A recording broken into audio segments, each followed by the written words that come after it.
হরে কৃষ্ণ। মোক্ষদা একাদশী 2025 পয়লা December সোমবার পড়েছে। তো আজকে আমরা এই একাদশীর ব্রতকথা বা মাহাত্ম্যকথা সম্পর্কে অবগত হব এবং পরের দিন পশ্চিমবঙ্গ ও বাংলাদেশের পারণের সময়সূচি সম্পর্কে অবগত হব। যুধিষ্ঠির বললেন, হে বিষ্ণু, আপনাকে আমি বন্দনা করি। আপনি তিলকের সুখদায়ক, বিশেশ্বর, বিশ্বপালক ও পুরুষোত্তম। আমার একটি সংশয় আছে। অগ্রহায়ণ মাসের শুক্লাপক্ষের যে একাদশী, তার নাম কি, বিধিই বা কি ও কোন দেবতা এই একাদশীতে পূজিত হন, তা আমায় বলুন। শ্রীকৃষ্ণ বললেন, হে মহারাজ, আপনি উত্তম প্রশ্ন জিজ্ঞাসা করেছেন, যার মাধ্যমে আপনার যশ চতুর্দিকে বিস্তৃত হবে। এখন এই একাদশীর কথা আমি বর্ণনা করছি, যা শোনা মাত্রই বাজপেয় যজ্ঞের ফল লাভ হয়। অগ্রহায়ণ মাসের শুক্লপক্ষের এই একাদশী মোক্ষদা নামে পরিচিত। সর্ব পাপ বিনাশিনী ও ব্রত মধ্যে সর্বশ্রেষ্ঠ এই একাদশীর দেবতা শ্রী দামোদর। তুলসী মঞ্জুরি, ধূপ, দীপ ইত্যাদি উপচারে স্বাস্থ্যবিধি অনুসারে শ্রী দামোদরের পূজা করতে হবে। পূর্ববর্ণিত বিধি অনুসারে দশমী ও একাদশী পালন করতে হবে। এই উপবাস দিনে স্তবস্তুতি, নিত্যগীত আদি সহ রাত্রি জাগরণ করা কর্তব্য। হে মহারাজ, প্রসঙ্গক্রমে একটি অলৌকিক কাহিনী আমি বলছি। মনোযোগ দিয়ে এই ইতিহাস শ্রবণ মাত্রই সর্বপাপ ক্ষয় হয়।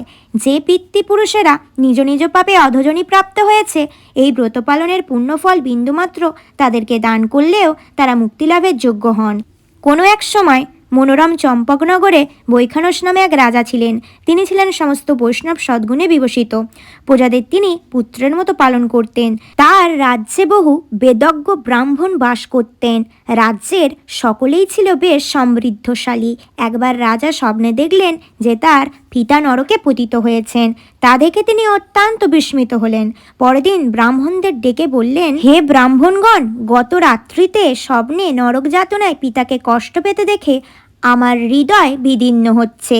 তিনি আমাকে লক্ষ্য করে বলতে লাগলেন, হে পুত্র, তুমি আমাকে নরক সমুদ্র থেকে উদ্ধার করো। তার সেই অবস্থা দেখে আমার অন্তরে সুখ নেই। আমার এই বিশাল রাজ্য, স্ত্রী, পুত্র, কিছুতেই আমি শান্তি পাচ্ছি না।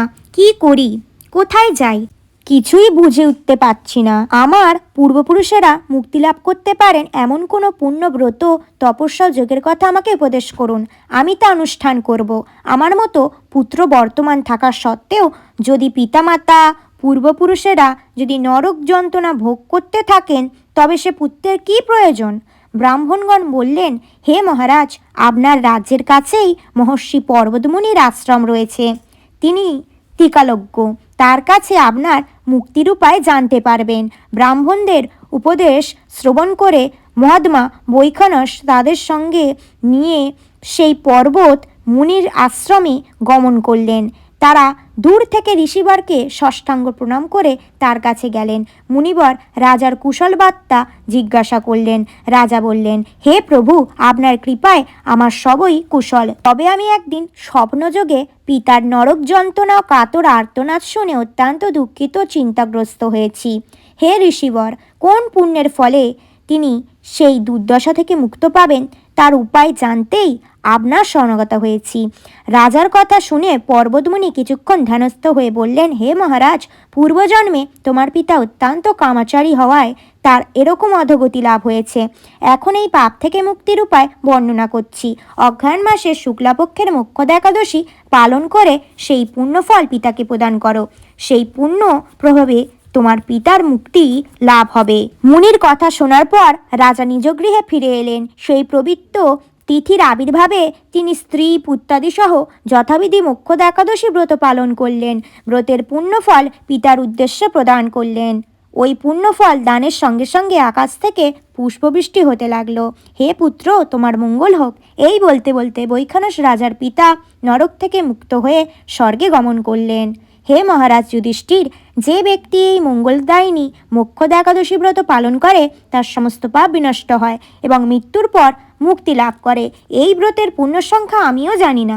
চিন্তামণির মতো এই ব্রতটি আমার অত্যন্ত প্রিয়। এই ব্রত কথা যিনি পাঠ বা শ্রবণ করেন, উভয়ই বাজপেয় যজ্ঞের ফল প্রাপ্ত হন। তো আমরা মোক্ষদা একাদশীর ব্রতকথা বা মাহাত্ম্যকথা শ্রবণ করলাম। এবার আমরা পশ্চিমবঙ্গ, বাংলাদেশের পরের দিন পারণের সময়সূচিটি জেনে নেব। পশ্চিমবঙ্গের পারণের সময়সূচি হলো ভোর 6:09 থেকে 9:37 মধ্যে এবং বাংলাদেশের পালনের সময়সূচি হলো ভোর 6:33 থেকে 9:53 মধ্যে। হরে কৃষ্ণ।